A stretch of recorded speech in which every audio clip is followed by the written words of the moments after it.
నమస్తే, welcome to Zee Telugu news. Zee Telugu news ప్రేక్షకులందరికీ మహాశివరాత్రి శుభాకాంక్షలు. శివునికి అత్యంత ప్రీతికరమైన రోజు మహాశివరాత్రి. మరి అలాంటి మహాశివరాత్రి రోజు శివుడికి ఎలాంటి పూజలు చేయాలి, అలాగే లింగోద్భవం టైంలో ఎలాంటి పూజలు చేయాలి, ఎలాంటి నియమాలు చేయాలి, అలాగే మనకందరికీ తెలుసు శివుడికి అత్యంత ఇష్టం అభిషేకం. సో అభిషేకం ఎలాంటి వాటితో చేయాలి, చాలా మంది రకరకాల లింగాలు పెడుతూ ఉంటారు. మరి ఆ రోజు ఎలాంటి లింగాన్ని పెడితే మంచిది, ఏ లింగానికి పూజ చేయాలి తెలుసుకునే ప్రయత్నం చేద్దాం. మనతో జ్యోతిష్య ప్రముఖులు చంద్రశేఖర్ శర్మ గారు ఉన్నారు, ఆయనతో మాట్లాడదాం. నమస్తే చంద్రశేఖర్ శర్మ గారు. నమస్కారం అమ్మా. నమస్తే, మీకు ముందుగా మహాశివరాత్రి శుభాకాంక్షలు. మీ అందరికి కూడా జీ తెలుగు న్యూస్ ప్రేక్షకులకు మహాశివరాత్రి శుభాకాంక్షలు.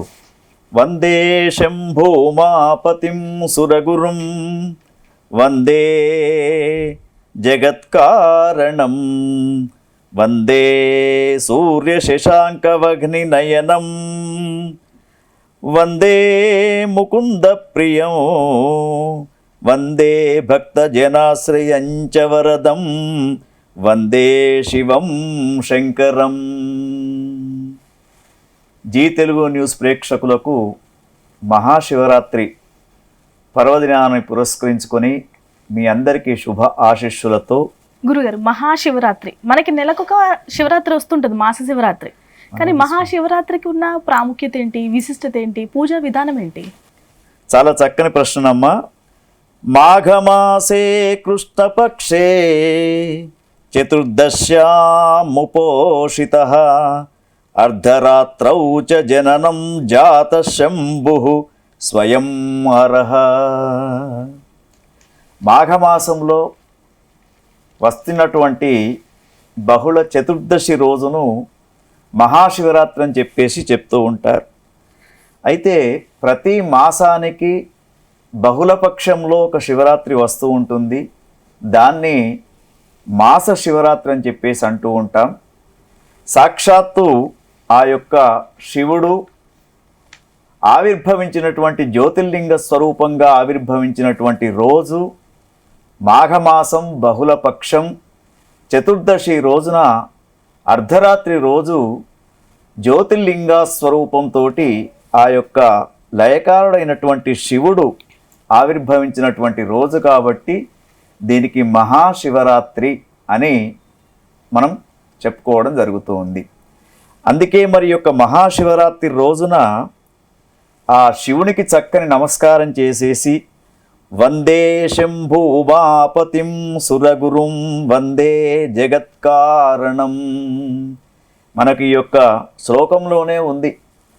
వందే శంభు ఉమాపతిం అంటే ఉమామహేశ్వరులకు నమస్కారం అనే ఒక అర్థం తీసుకుంటూ, వందే జగత్కారణం జగత్తుకు కారణమైనటువంటి ఆ యొక్క భవానీ శంకర్లకు నమస్కారం చేస్తూ, పన్నగభూషణం అంటే నాగేంద్రుణ్ణి ధరించినటువంటి మృగచర్మాన్ని ధరించినటువంటి మరి గొప్ప లయకాడైనటువంటి ఆ యొక్క శివునికి నమస్కారం చేస్తూ, సూర్య చంద్రులను ఆభరణాలుగా కన్నులుగా ధరించినటువంటి అతనికి నమస్కారం చేస్తూ, మరి భక్తులందరినీ కరుణించే ఆ స్వామికి నమస్కరిస్తూ ఈ శివరాత్రి గురించి మనం చెప్పుకుందాం.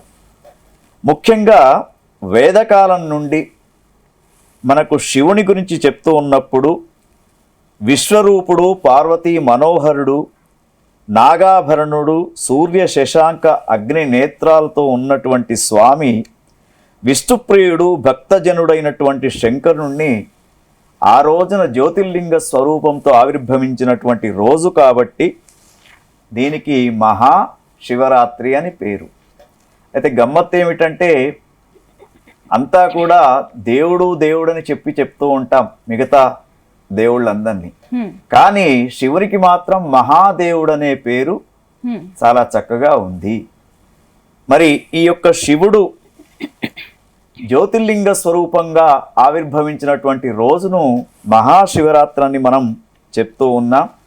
అయితే మాస శివరాత్రి రోజున కానీ మహాశివరాత్రి రోజున కానీ లింగార్చన ఎవరైతే చేస్తూ ఉంటారో వాళ్ళకు అనుకున్న కోరికలన్నీ కూడా సిద్ధిస్తూ ఉంటాయి. గురుగారు, అంటే లింగార్చన ఎలా చేయాలి? లింగోద్భవం అంటే ఆ రోజు చాలా ప్రముఖంగా చెప్పేది అర్ధరాత్రి టైంలో లింగం ఉద్భవించడం.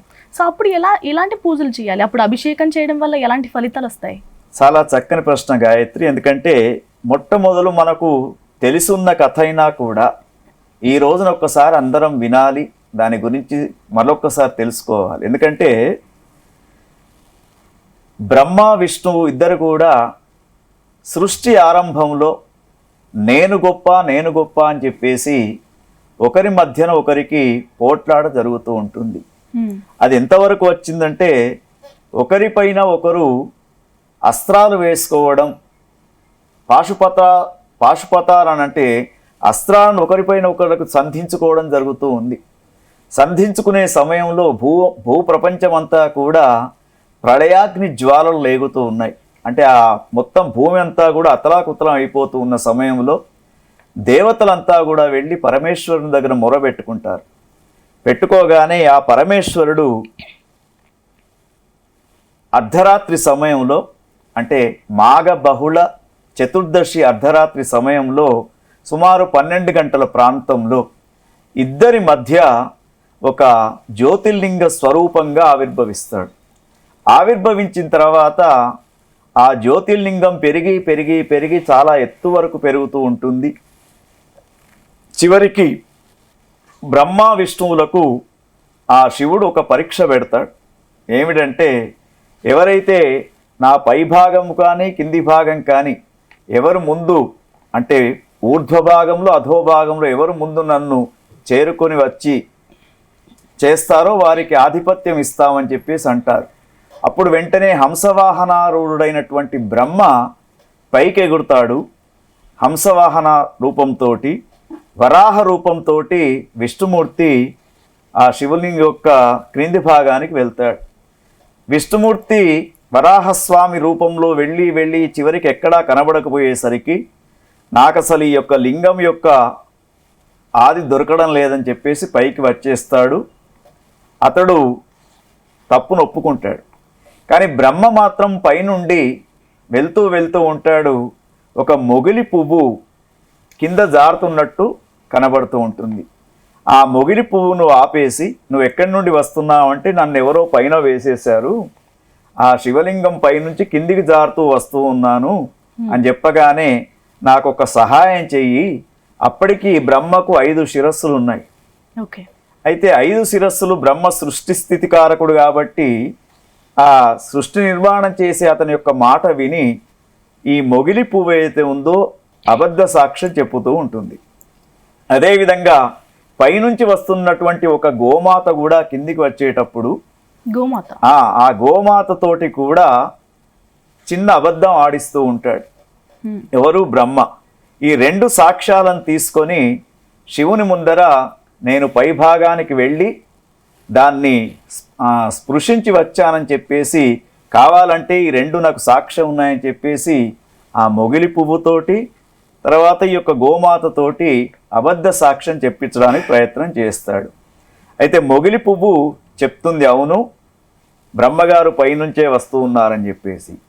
అయితే ఈ యొక్క గోమాత మాత్రం ఏమి చేస్తుందంటే ముఖము ముందు భాగంలో మాత్రం తల ఊపుతుంది, వెనుక భాగంలో ఏదైతే ఉంటుందో ఆ తోకను కాదు అన్నట్టు ఆడిస్తూ ఉంటుంది.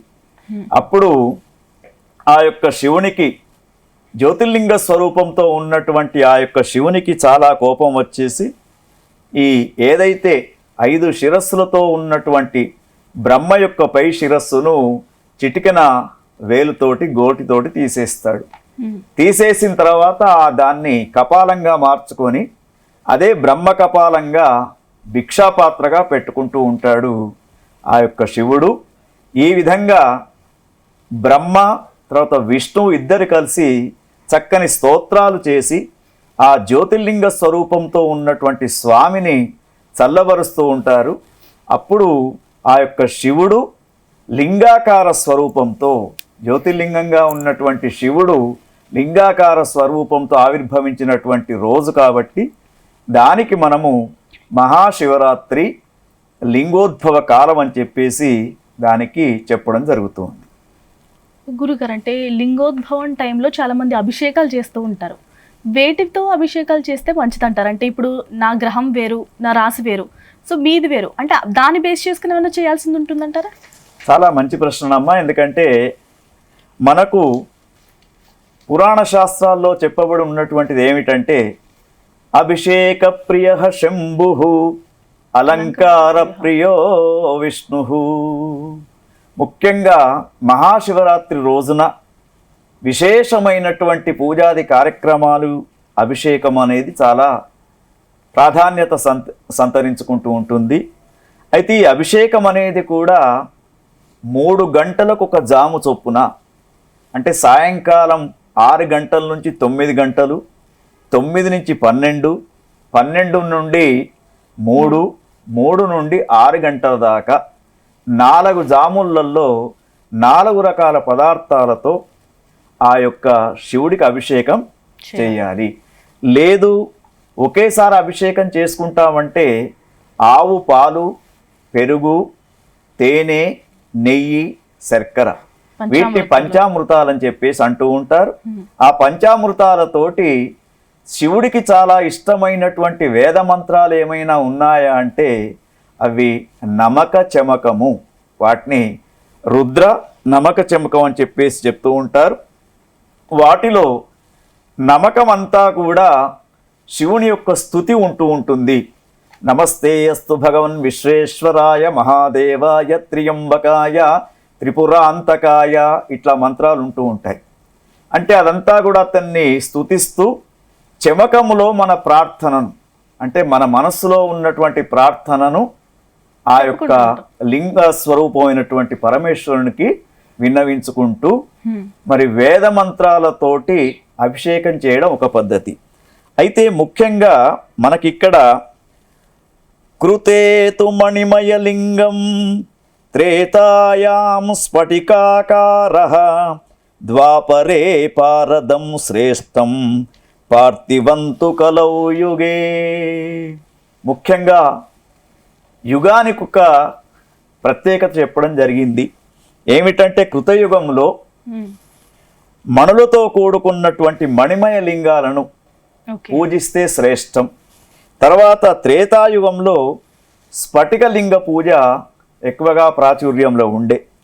తర్వాత ద్వాపర యుగానికి వచ్చేసరికి పాదరస లింగాన్ని ఎక్కువగా పూజించేవారు. ఇక కలియుగానికి వచ్చేసరికి పార్థివలింగము. పార్థివలింగము అంటే మృత్తికాలింగం అని చెప్పేసి, మృణ్మయ లింగం అని చెప్పేసి, అంటే మట్టితో తయారు చేసినటువంటి శివలింగ ఆరాధన చాలా శ్రేష్టం అని చెప్పేసి ఈ యొక్క మనకు లింగ పురాణం, తర్వాత శివ పురాణాలలో వీటి గురించి చాలా చక్కగా చెప్పడం జరుగుతూ ఉంటుంది. అయితే పంచామృతాలతో ఎవరైతే ముఖ్యంగా రుద్ర నమకం చమకం వస్తున్నటువంటి వారు, ఎవరైతే వేద బ్రాహ్మణులు ఉంటారో వాళ్ళు, పూజారులు ఎవరైతే ఉంటారో వాళ్ళు అంతా కూడా ఆ యొక్క వేదనాదంతో అభిషేకం చేస్తారు.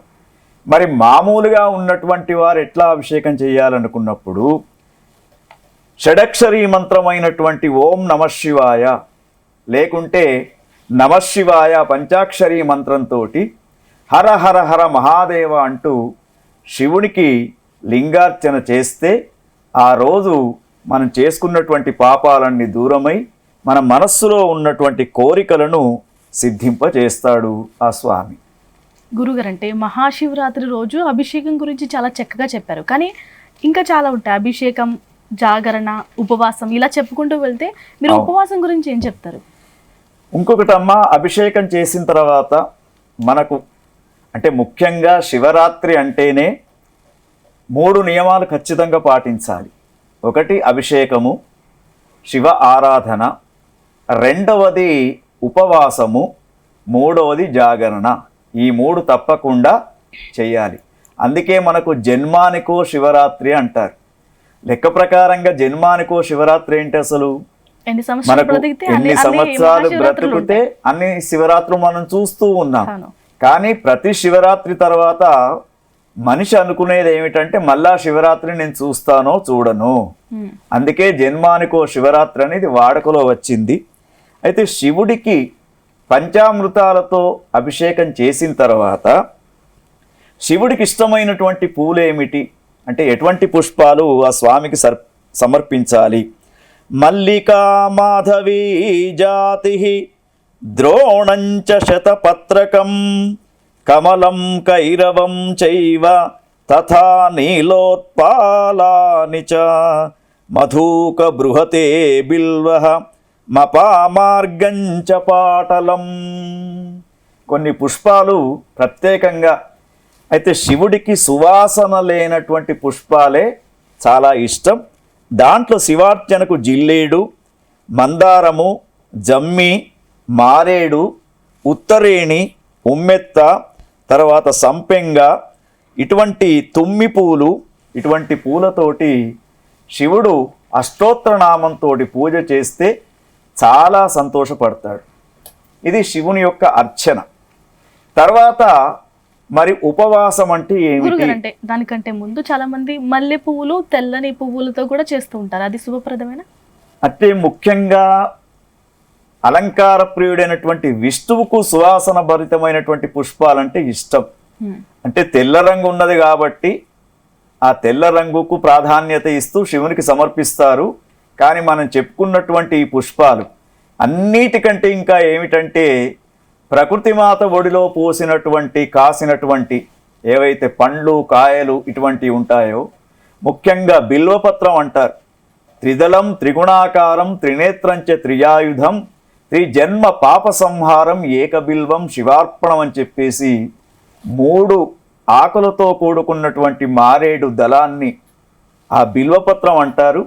దాన్ని శివుడి పైన పెడితే అతనికి చాలా సంతోషం. ఇంకొకటి ఏమిటంటే అన్నిటికంటే ముఖ్యం ఉపవాసం అనేది చాలా శ్రేష్టంగా చెప్తూ ఉంటారు. ఉపవాసం యొక్క నిర్వచనం మనం తీసుకున్నప్పుడు ఆవాసము అంటే భగవంతునికి లింగస్వరూపుడైనటువంటి శివునికి సమీపంలో ఉంటూ, అంటే దేవాలయం కావచ్చు, దేవాలయ ప్రాంగణం కావచ్చు, అక్కడ ఉంటూ కేవలము జలము పాలు మాత్రమే తీసుకొని పండ్లు ఫలాలు తీసుకొని ఉండడము ఆవాసము. అంతేకాని ఉపవాసం ఉండమన్నారు కదా అని చెప్పేసి కిలోలు పండ్లు తీసుకొచ్చుకొని దుంపగడ్డలు తీసుకొచ్చుకొని తింటే అది ఉపవాసము కాదు. ఎందుకంటే ఇంద్రియ నిగ్రహం కావాలి. ఒకదానికొకటి లింక్ ఎట్లా ఉంటుందంటే ఇక్కడ గాయత్రి, ఉపవాసములో మనం ముఖ్యంగా ఆహార పదార్థం ఎక్కువ తీసుకుంటే నిద్ర వస్తూ ఉంటుంది. కాబట్టి నిద్ర రాకుండా ఉండాలంటే ఏం చేయాలి? పాలు జలము తీసుకుని ఉంటే రాత్రి కనీసం 12 గంటల దాకానైనా మెలకువతో ఉంటూ శివుని యొక్క అర్చన చేస్తూ శివనామ సంకీర్తనాన్ని చేస్తూ శివుని యొక్క భజనలు పాడుకుంటూ శివ సన్నిధానములో ఎవరైతే ఉంటూ ఉంటారో ఆ 12 గంటలు కాగానే మారేడు పత్రం శివుని యొక్క లింగం పైన పెట్టి నమఃపార్వతీపతయే హర హర మహాదేవ అని చెప్పేసి ఎవరైతే అనుకుంటూ ఉంటారో వారికి శాశ్వత శివ సాయుధ్య సిద్ధి కలుగుతుంది. అందుకే మహాశివరాత్రి అంత పవిత్రమైనటువంటి పండుగగా మనకు చెప్తూ ఉంటారు. జాగరణ కూడా ఎట్లా ఉండాలంటే అనవసరమైనటువంటి విషయాలకు పోకుండా, ఎప్పుడైతే ఆహార పదార్థాలు తక్కువగా తీసుకుంటామో నిద్ర కూడా మనకు రాదు.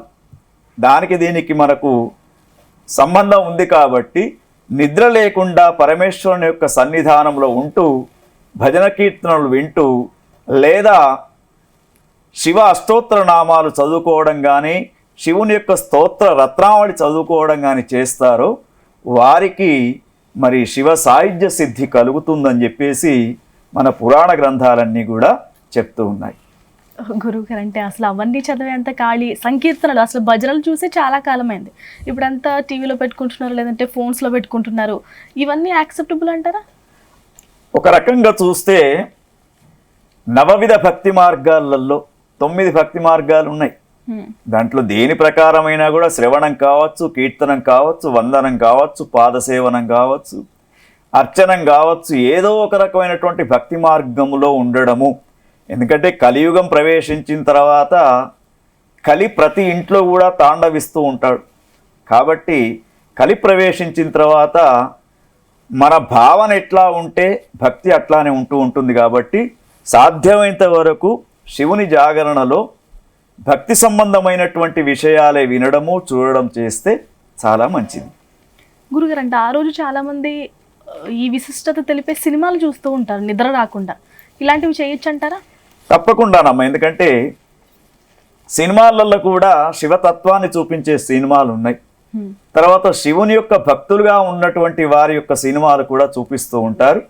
సినిమాలు చూడడంలో తప్పు లేదు, కానీ దాంట్లో వారు చూపించినటువంటి భావనను అర్థం చేసుకోవడంలో భక్తి మాత్రం తప్పకుండా చూపించాలి. గురుగారు అంటే అసలు మహాశివరాత్రి రెగ్యులర్గా ఏ నక్షత్రంలో వస్తుంది? ఈసారి అంటే చాలా వింటున్నాం 349 ఏళ్ల తర్వాత వస్తుంది ఈ శివరాత్రి, చాలా ప్రాముఖ్యమైనది, 2 నక్షత్రాల్లో వస్తుందంటూ. ధనిష్టతో కూడుకున్నటువంటి మరొక నక్షత్రంతో ఈ శివరాత్రి వస్తూ ఉంది. అయితే ఈ శివరాత్రికి కూడా 8వ తేదా 9వ తేదా అనే సంశయం కూడా కొంతమందిలో ఉంది. అయితే మనకు 1675వ సంవత్సరంలో ఇదే శుక్రవారం రోజున మనకు శివరాత్రి రావడం జరిగింది. అయితే ఈ శివరాత్రిలో ముఖ్యంగా త్రయోదశి చతుర్దశి 2 తిథులు ఒకే రోజున రావడంతో మనకు తిథి ద్వయంతో కొంత ఇది కన్ఫ్యూజ్ అనేది జరుగుతూ ఉంది. అయితే ఆ రోజు నాడు ఇప్పుడు 8 మార్చి రోజున శుక్రవారం రోజున సాయంకాలం 9 గంటల దాకా త్రయోదశి ఉండి 9 గంటల తర్వాత చతుర్దశి ప్రారంభమవుతున్నది. ఈ చతుర్దశి ప్రారంభమైన తర్వాత లింగస్వరూపంతో ఆవిర్భవించినటువంటి స్వామి అర్ధరాత్రి ఆవిర్భవించాడు కాబట్టి ఆ తిథిని అర్ధరాత్రి తిథి ఉంది కాబట్టి ఆ రాత్రి 9 గంటల నుండి తెల్లవారి 9 గంటల దాకా కూడా మనకు ఈ చతుర్దశి తిథే ప్రాధాన్యంగా ఉంది కాబట్టి మనకు 8వ తారీఖు శుక్రవారం రోజున శివరాత్రి పండుగను జరుపుకోవడం శ్రేయస్కరం. గురుగారు అంటే ఇంట్లో అభిషేకం చేయొచ్చా? తప్పకుండా చేయొచ్చమ్మా. ఒకటి, అందుకే మనము పార్థివలింగాన్ని తయారు చేసుకొని, పార్థివలింగం అంటే మట్టితో, ఆ పార్థివలింగం కూడా ఎందుకంటే కలియుగంలో పార్థివలింగ పూజ చేయడం చాలా శ్రేయస్కరం. ముఖ్యంగా ఇప్పుడు ఈ తిథిద్వయంతో వస్తున్నటువంటి శివరాత్రి మనకు రాబోతున్నటువంటి క్రోధినామ సంవత్సరంలో కొంత అలజడి సంభవించే అవకాశం కూడా ఉంది. గురుగారు భయపడుతున్నారు. ఎందుకంటే క్రోధినామ సంవత్సరానికి రాజు మంగళవారం ఉగాది వస్తుంది కాబట్టి మంగళుడు లేదా అంగారకుడు లేదా కుజుడు రాజు, తర్వాత మంత్రి శని. మరి కుజుడు రాజు మంత్రి శని కాబట్టి 2 కూడా పాపగ్రహాలే కాబట్టి మరి అప్పుడు ఎటువంటి ఆటంకాలు లేకుండా శివరాత్రి రోజున ఎవరైతే పార్థివలింగాన్ని పూజిస్తారో వారికి ఒకవేళ గ్రహస్థితి అనుకూలంగా లేకున్నా కూడా శివుడు అప్పుడు కాపాడుతాడు అనేది ఒకటి. ఎందుకంటే ఈ పార్థివలింగం పూజ చేయడానికి కూడా కొన్ని నియమాలు ఉన్నాయి. పార్థివలింగం మొట్టమొదలు చక్కగా నదీ ప్రాంతంలో ఉన్నటువంటి చక్కని మట్టిని, జలములో ఉన్నటువంటి మట్టిని తీసుకొని మనము శుచిగా స్నానం చేసి ఓం నమః శివాయ అనుకుంటూ, తర్వాత భస్మరేఖలు కానివ్వండి కుంకుమ కానీ ధరించేసి ఆ యొక్క పంచాక్షరి మంత్రంతో శివలింగాన్ని తయారు చేయాలి. ఆ శివలింగం తయారు చేయడంలో కూడా చందనం కలుపుకోవచ్చు, కొంత భస్మాన్ని కూడా కలుపుకోవాలి. కలుపుకొని ఆ శివ పార్థివలింగాన్ని తయారు చేసుకొని దాన్ని ఒక వేదికను ఏర్పాటు చేసుకొని ఆ వేదిక పైన పార్థివలింగం కూడా అంగుష్ట మాత్రంలోనే ఉండాలి. అంటే ఇంటి యజమాని యొక్క బొటనవేలు హైట్ మించి ఉండకూడదు. అంత అంటే సుమారు 12 అంగుళాలు. ఆ 12 అంగుళాలతో బొటనవేలు సమానంతో ఉన్నటువంటి పార్థివలింగాన్ని తయారు చేసుకొని చక్కగా పంచామృతాలతోటి మారేడు బిల్వపత్రాలతోటి అభిషేకం చేసుకొని మనం ఇంట్లో కూడా శివార్చన చేసుకోవచ్చు.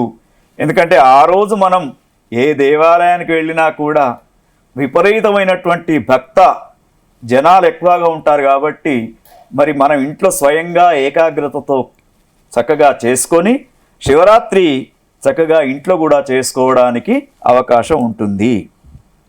గురుగారు అంటే ఆ రోజు నార్మల్గా మనం వేరే ఏ ఫెస్టివల్ చూసినా నైవేద్యానికి సంబంధించి మాట్లాడుకుంటూ ఉంటాం, వినాయక చవితికి ఉండ్రాలని రకరకాలుగా. అవును. కానీ శివరాత్రి అంటే ఉపవాసం చేస్తారు కాబట్టి ఎక్కువ నైవేద్యం కూడా సమర్పించరు. అసలు ఎలాంటివి సమర్పించాలి పూజలో? ముఖ్యంగా ఆ రోజు మనకు ఉపవాస దీక్ష ఉంది కాబట్టి పాలు, జలము, తర్వాత కొంత అనారోగ్యంతో ఉన్నటువంటి వారు, చిన్న పిల్లలు, పండ్లు, ఫలాలు ఇటువంటివి తీసుకోవచ్చు. కందమూల ఫలాలు కూడా తీసుకోవచ్చు. అటువంటి వాటినే భగవంతునికి నైవేద్యంగా సమర్పించవచ్చు. కొబ్బరి ముక్కలు కావచ్చు, కందమూలాలు కావచ్చు, రకరకాలైనటువంటి పండ్లు స్వామికి వాటిని నివేదన చేసి వాటి ప్రసాదంగా తీసుకోవచ్చు. గురుగారు అంటే చాలా మంది మహాశివరాత్రి టైంలో కళ్యాణం చేస్తూ ఉంటారు. సో అది ఎలాంటి విశిష్టత ఉంది, అలాగే మనకి ఎలాంటి శుభప్రదాన్ని ఇస్తుంది? చాలా చక్కని ప్రశ్న గాయత్రి. ఎందుకంటే మనకు శివకేశవులకు భేదం లేదనే విషయము ఇక్కడ మనం ఒకటి చూడవచ్చు. ఇప్పుడు మనకు కృష్ణ పరమాత్మ ఎప్పుడు జన్మించాడు? కృష్ణాష్టమి. కృష్ణాష్టమి రోజున, అర్ధరాత్రి రోజున ఆ స్వామి జన్మించాడు. సరిగ్గా కృష్ణుడు పుట్టినటువంటి 6 మాసాలకే శివుడు కూడా అర్ధరాత్రిలో జ్వాలాలింగ స్వరూపంగా ఆవిర్భవించాడు. అయితే ఇక్కడ మనకు ముఖ్యంగా సీత లేనటువంటి రాముణ్ణి మనం ఏ విధంగానైతే ఊహించుకోమో అదేవిధంగా పార్వతీమాత లేనటువంటి శంకరుణ్ణి కూడా మనం ఊహించుకోలేము. మొదటి శ్లోకంలోనే ఉమాపతి అలా స్టార్ట్ చేశారు. ఎందుకంటే వాగర్తావివ సంపృక్తౌ వాగర్త ప్రతిపత్తయే జగతః పితరౌ వందే పార్వతీ పరమేశ్వరౌ.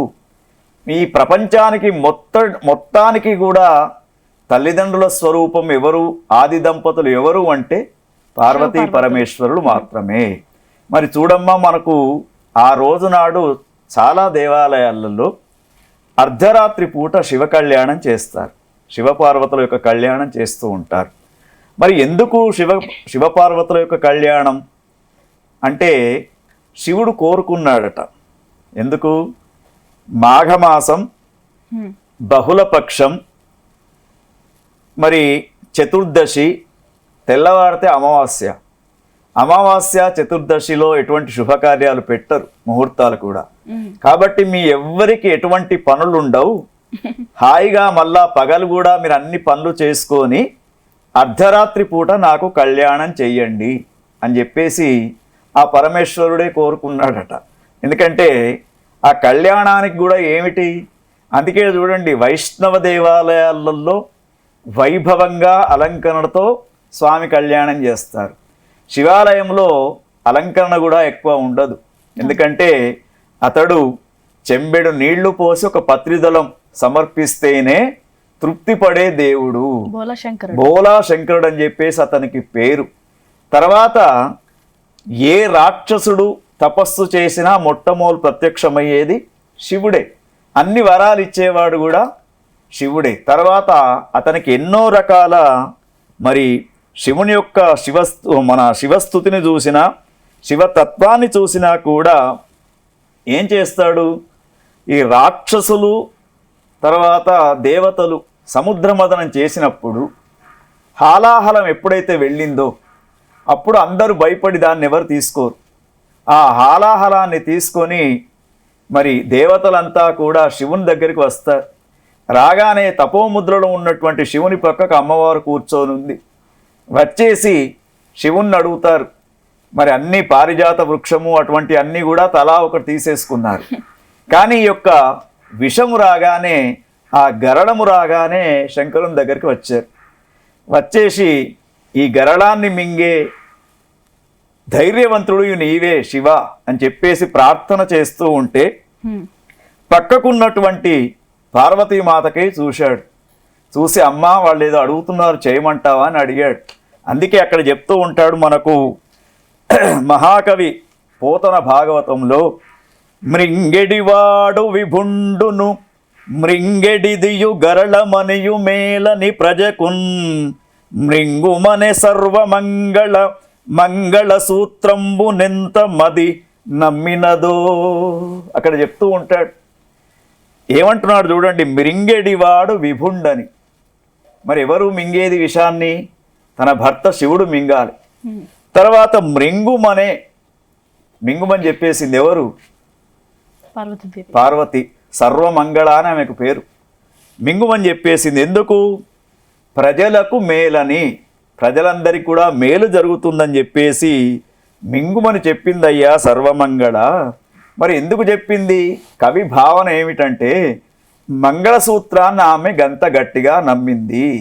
అందుకే ఆ విషాన్ని మింగగానే గులాబ్ జామ్ లాగా, ఐస్ క్రీమ్ లాగా మింగేశాడు పాపం శివుడు. మింగగానే ఇక్కడికి రాగానే అందరూ ఆ యొక్క బ్రహ్మ విష్ణువులంతా కూడా ఆపండి ఆపండి శివుడా అన్నారు. అనగానే ఎందుకు ఆపమంటున్నారు అన్నాడు. స్వామి నీ యొక్క లోపలి భాగంలో 84 లక్షల జీవరాశులు ఉన్నాయి లోపల. ఈ విషగుళిక లోపలికి పోతే అంతా కూడా భస్మం అయిపోతూ ఉంటుంది శంకర. అందుకే నువ్వు ఆ యొక్క గరళాన్ని అక్కడనే ఆపు అనగానే ఈ గుండిగ మధ్య భాగంలో గరళాన్ని ఆపేసి గరళకంఠుడనే పేరు తీసుకొని రావడం జరిగింది. అందుకే శివుని యొక్క చరిత్ర చెప్తూ ఉన్న కొద్దీ, ముఖ్యంగా శివరాత్రి రోజున ఎవరైతే శివుని యొక్క చరిత్ర వింటూ ఉంటారో వాళ్లకు మరి శివ సాయుధ్య సిద్ధి కలుగుతూ వాళ్ళు అనుకున్నటువంటి కోరికలన్నీ కూడా సిద్ధిస్తాయని చెప్పేసి మనకు ఈ శివరాత్రి సందర్భంగా మనం చెప్పుకోవచ్చు. గురుగారు, ఇందాక మీరు జన్మానికో శివరాత్రి అన్నారంటే శివరాత్రి రోజు ఆ పరమశివుడిని గనక పూజిస్తే చేసిన పాపాలు కూడా పోతాయి అంటారు. తప్పకుండా గాయత్రి. ఎందుకంటే మనం చేసేది 3 రకాల పాపాలు చేస్తూ ఉంటాం. మనోవాక్కాయ కర్మల చేత చేసే పాపాలు అంటే మనస్సుతో చేసే పాపాలు కొన్ని, వాక్కు అంటే మాటతో చేసే పాపాలు కొన్ని, కర్మ అంటే చేసే పని ద్వారా చేసే పాపాలు కొన్ని. అటువంటి పాపాలన్నీ తివ్వడానికి ఈ జన్మానికో శివరాత్రి రోజున ఎవరైతే శివుని యొక్క పూజాది కార్యక్రమాలు చేస్తారో, ఉపవాసము జాగరణ నియమనిష్టలతో ఎవరైతే ఉంటూ ఉంటారో వాళ్ళకి ఇవన్నీ కూడా దూరమైపోతూ ఉంటాయని చెప్పేసి మనకు పురాణ శాస్త్ర వచనం చెప్పబడుతూ ఉంది. గురుగారు, అంటే ఈ రోజు అంటే ఈ కాలంలో చాలా మంది ఉపవాసాలు చేయలేకపోతున్నారు. చాలా మంది పెద్దవాళ్ళు కూడా చాలా సఫర్ అవుతున్నారు. వాళ్ళకి ఏమైనా సూచనలు చేస్తారా? తప్పకుండానమ్మా. ఉపవాసం చేయలేనటువంటి వారు ముఖ్యంగా మనం ఇంతకుముందు చెప్పుకున్నాం, పండ్లు కానీ తర్వాత పాలు ఇటువంటి ఏవైతే ఉన్నాయో ద్రవ పదార్థాలు తీసుకొని వాళ్ళు ఉండడానికి అవకాశం ఉంది. ఇంకొకటి అమ్మ, శివరాత్రి కూడా నియమం అనేది ఇంద్రియ నిగ్రహం కలవాళ్లే నియమాన్ని ఉండాలి. అంటే శరీరం సహకరించే వాళ్ళు మాత్రమే నియమాలను పాటించాలి. ఎందుకంటే అందరికి ఒకేలాగా శరీరం సహకరించదు. కాబట్టి ఎవరైతే వృద్ధులు ఉంటారో, చిన్నపిల్లలు ఉంటారో వాళ్లకు కొంత నియమాల నుంచి దూరం ఉంచవచ్చు వాళ్ళను. అంటే ద్రవ పదార్థాలు తీసుకొని వాళ్ళు ఉండడానికి అవకాశం ఉంటుంది. గురుగారు, అంటే చాలా మంది ఇప్పుడు విజిట్ చేస్తూ ఉంటారు జ్యోతిర్లింగాన్ని, అది మంచిదేనంటారా? అమ్మా, జ్యోతిర్లింగాన్ని చాలా మంది విజిట్ చేస్తూ ఉంటారు, ఏవైతే ద్రాక్షారామం కానీ ఇలా వెళ్తూ ఉంటారు. తప్పకుండా జ్యోతిర్లింగాలను చూడడం అనేది పూర్వజన్మ సుకృతం ఉంటే తప్ప మనకు, ఎందుకంటే అనేక లింగాలు, అనేక రకాలైనటువంటి లింగాలు మనం చూస్తూ ఉంటాం. ఆ లింగాలలో కూడా జ్యోతిర్లింగాలు ఉన్నాయి మనకు. ఇప్పుడు కాశీ క్షేత్రం అటువంటి దిక్కు, శ్రీశైలం వెళ్ళడం కానివ్వండి, తర్వాత శివక్షేత్రాలు ఏవైతే ఉంటాయో వాటికి వెళ్ళి శివ దర్శనం చేసుకోవడం. అయితే చాలా వరకు ఏమిటంటే మన మానవుల యొక్క నైజం ఏమిటంటే ఏ పండుగ ఏ దేవుడి పేరుతో వస్తుందో అదే రోజున దేవాలయానికి వెళ్తూ ఉంటాం. కానీ పరమాత్మ ఎప్పుడూ ఉంటూ ఉంటాడు. ఎక్కువ మనకు పండుగ రోజున వెళ్తే దర్శనం చక్కగా కాదు కాబట్టి పండుగ లేనప్పుడు కూడా శివుని యొక్క ఆరాధన చేస్తూ మరి ఆ శివ సాయుధ్యం పొందడానికి అవకాశం మనకు కనబడుతూ ఉంటుంది. Right, thank you so much గురుగారు, చాలా విషయాలు తెలియజేశారు. మీకు మరొకసారి శివరాత్రి శుభాకాంక్షలు అండి. ఆశీస్సులమ్మా. ఇది వాళ్ళ ప్రత్యేక కార్యక్రమం. నమస్తే.